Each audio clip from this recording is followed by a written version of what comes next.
السلام علیکم ورحمۃ اللہ وبرکاتہ۔ میں ہوں آپ کا دوست فیصل صالح شیخ، اور آج میں آپ کے ساتھ جس موضوع پر لب کشائی کرنے والا ہوں وہ موضوع ہے انسان کی تخلیق کا مقصد، کہ اللہ تعالیٰ نے انسان کو کیوں پیدا کیا ہے۔ What is the purpose behind the creation of human being. دیکھیں، اللہ تعالیٰ نے نہ صرف انسان کو پیدا کیا ہے مگر اسے اشرف المخلوقات کا لقب بھی دیا ہے، یعنی ہم شرف والے ہیں تمام مخلوقات سے۔ ہمیں اللہ تعالیٰ نے یہ لقب دے کر عزت بخشی ہے۔ ایک ریسرچ کے مطابق تقریباً 18,000 لیونگ آرگنزمس بستے ہیں اس دنیا کے اندر۔ ان تمام تر لیونگ آرگنزمس میں اللہ تعالیٰ نے ہمیں شرف والا کیا ہے، عزت والا کیا ہے۔ آخر ہمارے اندر ایسا کیا ہے جس کی وجہ سے ہم اشرف المخلوقات بنائے گئے ہیں، اور ہمیں اللہ تعالیٰ نے کیوں پیدا کیا ہے۔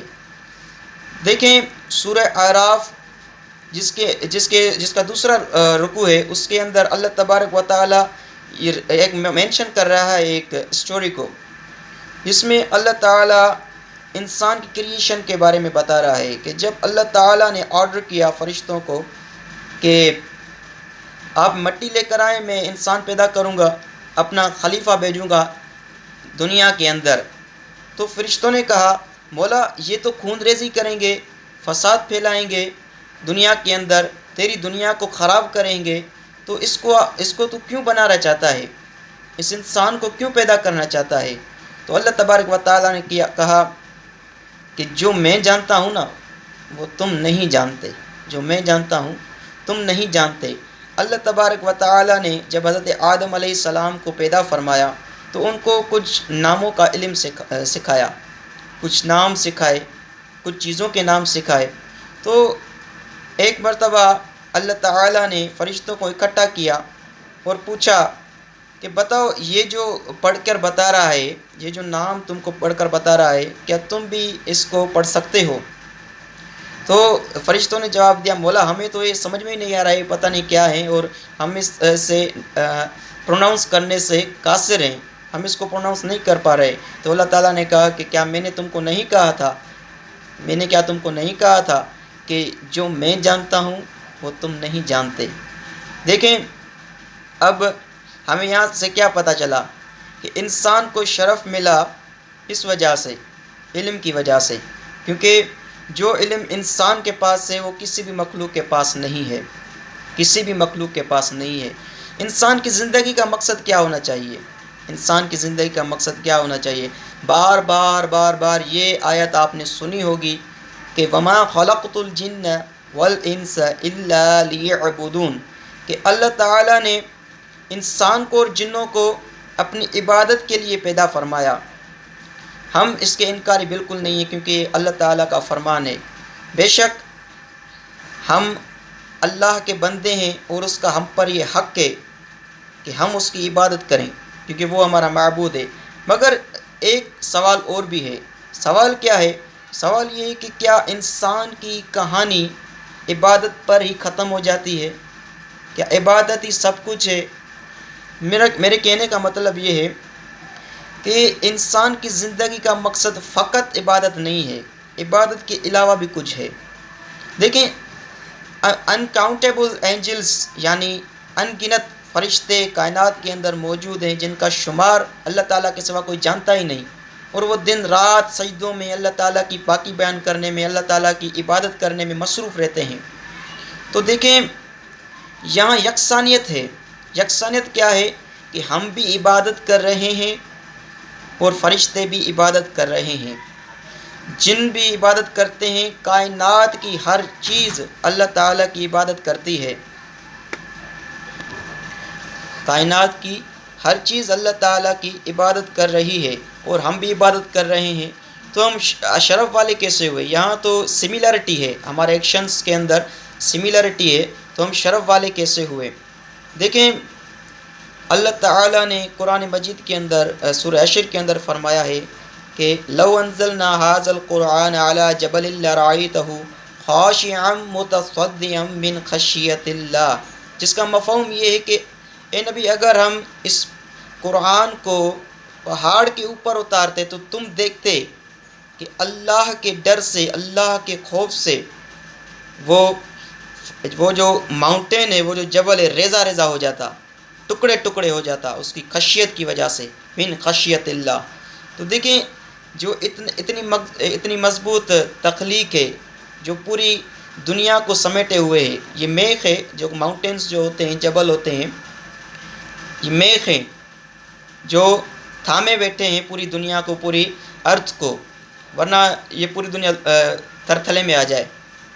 تو اللہ تعالیٰ نے قرآن مجید انسان پر نازل فرمایا ہے، بشر پر نازل فرمایا ہے۔ تو آپ سمجھ سکتے ہیں کہ اتنی مضبوط جو جبل ہوتا ہے، جو ماؤنٹین، جو پہاڑ ہوتا ہے، انسان کو اللہ تعالیٰ نے اس سے بھی مضبوط کیا ہے کہ وہ قرآن مجید سمجھ سکتا ہے، اور ایک انسان کے اوپر، ایک بشر کے اوپر قرآن مجید نازل کیا گیا ہے۔ نبی پاک صلی اللہ علیہ وسلم بشر بھی ہیں، آپ جانتے ہیں، تو ان کے اوپر قرآن مجید کو نازل کیا گیا۔ تو آپ کیا سمجھتے ہیں کہ ہماری جو تخلیق ہے اس میں اتنی پاور رکھی گئی ہے کہ قرآن مجید جو سب سے اعلیٰ اور عمدہ علم ہے اس کو ہم جان سکیں، اس کو ہم گین کر سکیں، اور ہم مضبوط ہیں، پہاڑ سے بھی زیادہ ہم مضبوط ہیں۔ اس لیے تو ہمیں اللہ تعالیٰ نے شرف والا کیا ہے پوری دنیا کے اندر۔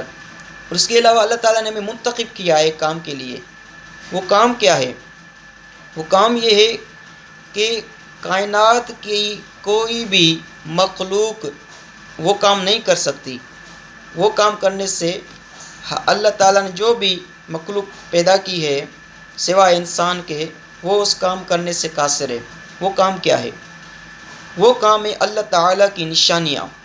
اگر آپ قرآن مجید ترجمے سے پڑھیں گے تو آپ کو پتہ چلے گا کہ اللہ تعالیٰ نے بے شمار اس کائنات کے اندر نشانیاں رکھی ہیں اپنے بندوں کے لیے، اور وہ قرآن مجید کے اندر ہی فرماتا ہے کہ میں نے نشانیاں رکھی ہیں ان کے لیے جو سمجھتے ہیں، جو عقل والے ہیں۔ تو آپ مجھے بتائیں عقل کس کے پاس ہے؟ کیا جانور کے پاس عقل ہوتی ہے؟ کیا کسی بے جان چیز کے پاس، کسی چونٹی کے پاس عقل ہوتی ہے؟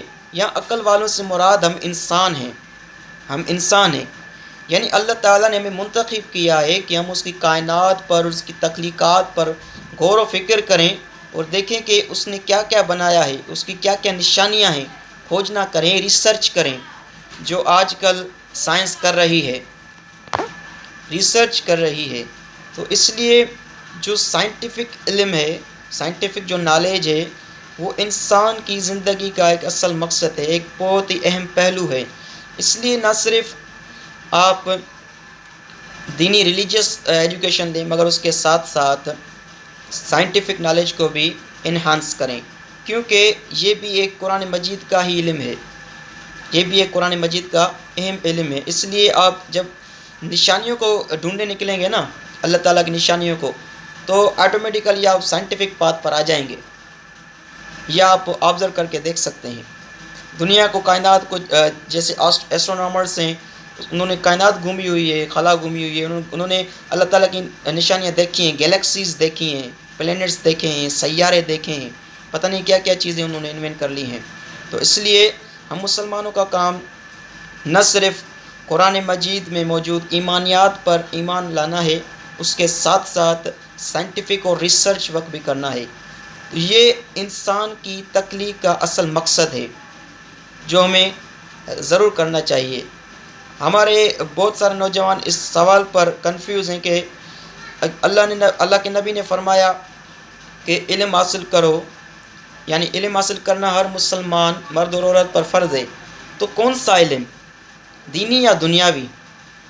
تو یہاں پر دینی یا دنیاوی کی بات نہیں ہے۔ جب آپ دین پڑھیں گے نا تو آٹومیٹیکلی آپ کو دنیا چلانی بھی آ جائے گی، دنیاوی علم بھی آپ کو ہو جائے گا۔ تو دینی کو اور دنیاوی کو اگر آپ سیپریٹ کریں گے اور تب بھی آپ سیپریٹلی اس کو نہیں پڑھ سکتے۔ ہاں، اگر آپ صرف دنیا میں رہ رہے ہیں تو آپ ادھر نہیں جا سکتے دین کے راستے پر۔ اگر آپ دین کے راستے پر چل رہے ہیں تو آپ کی دنیا بھی بہتر ہو سکتی ہے۔ میں سمجھتا ہوں میں نے اپنا پیغام بخوبی آپ تک پہنچایا ہوگا۔ اگر ویڈیو اچھی لگی ہے تو ضرور شیئر کریں دوسروں کے ساتھ، تاکہ اوروں کا علم بھی بڑھے، اور اس چینل کو ضرور سبسکرائب کریں مور ویڈیوز کے لیے۔ Thank you very much.